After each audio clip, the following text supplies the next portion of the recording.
Yes, this is a recurring theme, but I am going to keep hammering at it. Why have so many evangelical leaders sold their souls to Donald Trump?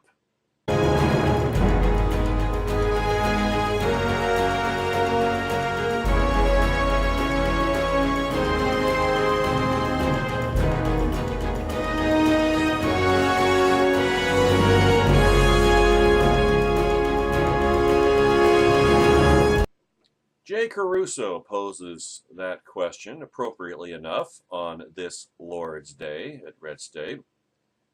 Now, those of us involved or working actively in politics or who were even politically aware and paying attention in the 1990s will never forget the multitude of evangelical Christian leaders who took a strong stand against Bill Clinton, his sexual indiscretions, as well as his political malfeasance. Much of what they said about Bill Clinton was, in their eyes, vindicated when the truth was finally revealed about Clinton's affair with White House intern Monica Lewinsky. The chorus of scorn heaped upon Sick Willie during that time came from the loudest voices of leaders in the evangelical movement. Christian leaders who were not afraid to mix conservative politics with faith denounced Bill Clinton time and time again throughout the 90s and used that righteousness to urge people to go to the polls and vote, without actually saying it, for Republicans. Among Clinton's biggest critics were the late Jerry Falwell and Focus on the Family and Family Research Council founder Dr. James Dobson. Now, Falwell's disdain for Sick Willie was so strong, he appeared in and helped distribute a 1994 film called The Clinton Chronicles, an investigation into the alleged criminal activities of Bill Clinton. The film is an absurd attempt to link Bill Clinton to various crimes, including murder. Vince Foster, anyone? The film spawned the infamous Clinton body count, a list of associates Clinton reportedly had murdered for various reasons. Now, Dobson was also one of Clinton's loudest critics.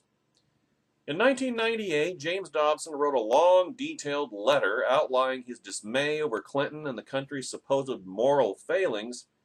Well, there's nothing supposed about it, for having elected him twice and attempting to separate his personal issues from his job as president. Remember that? Oh, this is a personal issue. These are personal issues. Has nothing to do with the job he does as president. And of course, his job as president was to be a reality TV star. See how the circle closes here? Circle gets the square. The entire letter can be found at ontology.buffalo.edu/Smith/Clinton/character.html. But this paragraph deserves to be highlighted.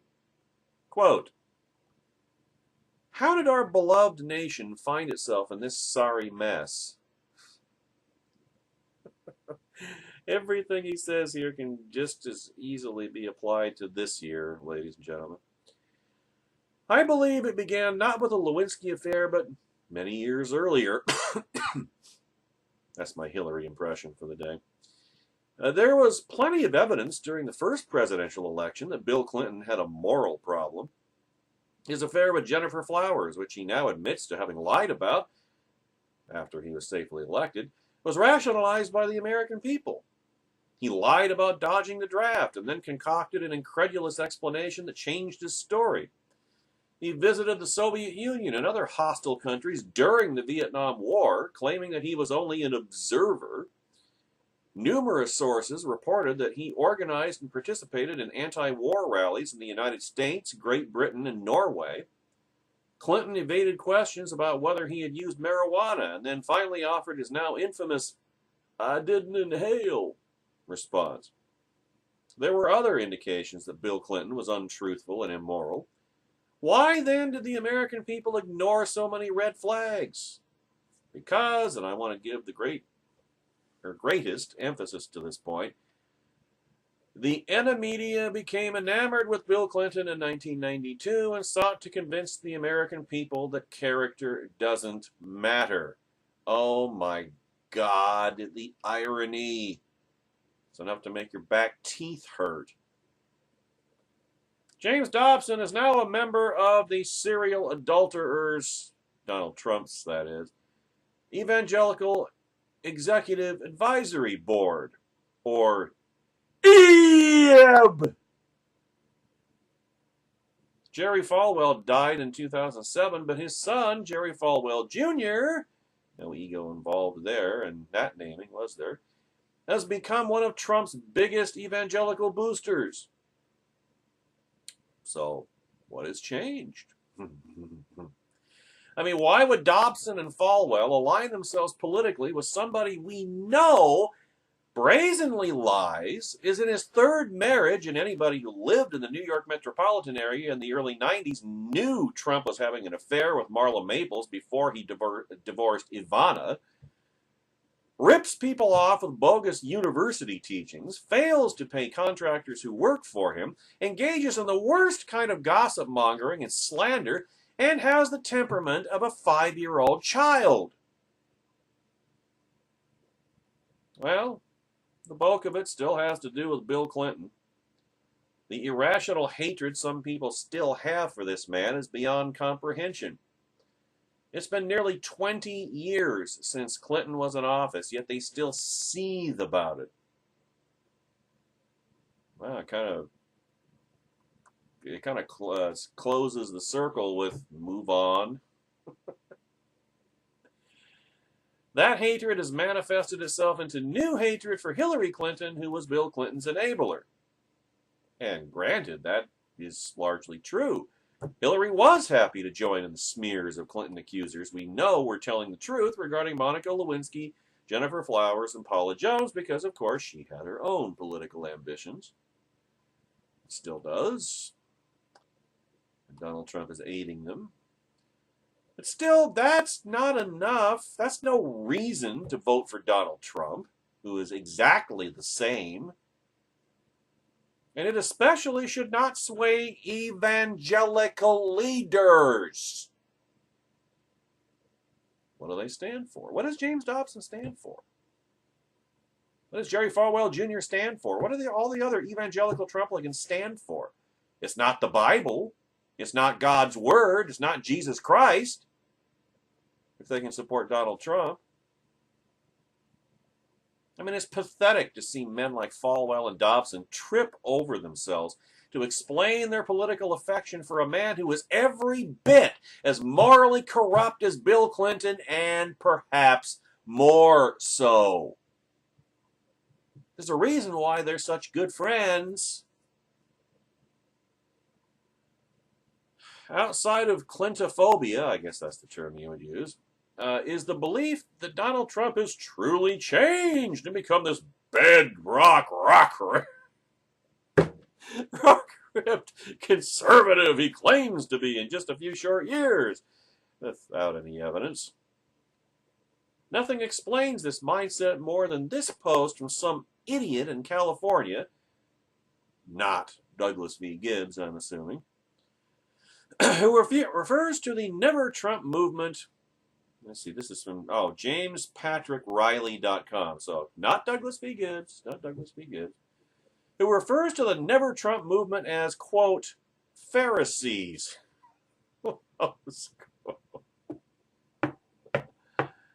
In it, he criticizes Max Lucado, a leader and lone figure in the evangelical movement who has spoken out against evangelical support for Trump. Here is a snippet. I'm going to have trouble getting through this, but I host this channel. I'm your host. This is the task that occasionally I have to undertake, so I will do my best as a broadcast professional. Quote, the Never Trump movement is defined by this Pharisee spirit. It is chock full of it. Texas pastor Max Lucado is a great example. Max leads what he calls a red state church, but Max has a maxim. I don't want anybody to know how I vote. Max does this to make sure the Democrat voters in his church, the ones who support abortion on demand, Islamo pandering, and class warfare, are not made to feel uncomfortable. Well, maybe it's because he's a Christian pastor and he preaches the gospel of Jesus Christ from his pulpit. Gee, I know, it's stunning. What a concept. Rather than politicking from it. I mean, you should read all of it. I mean, why should... Misery loves company, after all. Why should I be the only one? Because he'd have SEALs impressed with the way he jumps through hoops to justify Trump's behavior in order to support him. He finishes off with this nonsense, and this is going to be the toughest, so... Good thing I took extra hydralazine this morning. Quote, Donald Trump is more righteous than you think. I'm not going to be able to maintain composure, so just bear with it. He wants to protect you from Islamic zealots. No, he doesn't. It's negotiable. He wants to protect your right to defend your families with firearms. Oh, unless they're on the no-fly list. Remember not too long ago, about a month ago, when he talked about, well, Second Amendment supporters may just have something to say, may just do something about Hillary appointing anti-Second Amendment nominees to the Supreme Court, implying that those who believe in the Second Amendment and support the Second Amendment are gun nuts who would try to assassinate a President Hillary. Yeah, that's the guy who wants to protect your right to defend your families with firearms. Every one of these things is already been shot down. Is he just not paying attention in his safe space so he doesn't have to face up to the reality that Donald Trump is exactly like Hillary Clinton? He even wants to exempt your pulpits from IRS tyranny. Well, legally speaking, they already are. He wants to end the death tax. No, he does not. He doesn't want to do any such thing. Remember the 14.25%, which he kicked in this campaign, he kicked up to 15% wealth confiscation tax, of which he's still a big supporter.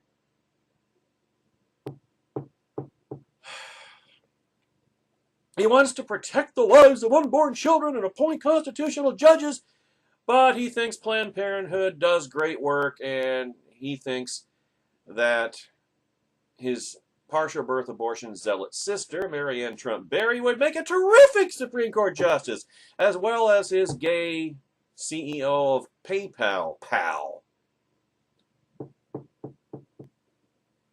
But you and Max Lucado don't like his style. It's not a question of style. He's the enemy. He's a liberal. He's a Democrat. He's a saboteur getting Mrs. Clinton elected. And he says our priorities are all mixed up, just like the people who killed Christ. Oh, lovely. Lovely. I guess he's calling never-Trumpers Jews in a very anti-Semitic way. So in other words, if I don't vote for Donald Trump, then I killed Christ. I crucified Christ. That's what he's saying.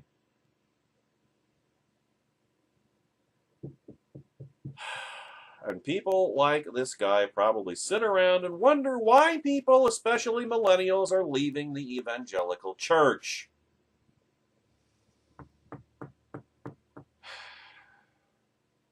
Now, people are free to vote for Donald Trump if they choose. You shouldn't, but you're free to do so. But this moral preening for the epitome of the immoral is, in a word, bullshit. If Donald Trump was the Democrat nominee running against Ted Cruz, James Dobson and Jerry Falwell Jr. would be out leading the charge against a morally bankrupt Donald Trump. And guess what? He is morally bankrupt. Having an R after his name that he didn't earn, that he stole, doesn't change that. No, this is all about partisan politics. Pure, undiluted, unmoored from any philosophy, ideology, or belief, tribalism. Nothing more. Dobson and Falwell and all their ilk and followers would be better off admitting that and admitting that, just publicly renouncing Christ. That's what they'd be better off doing. Instead of looking like hypocritical fools, beating their Bibles for Donald Trump and profaning their Bibles with each beat.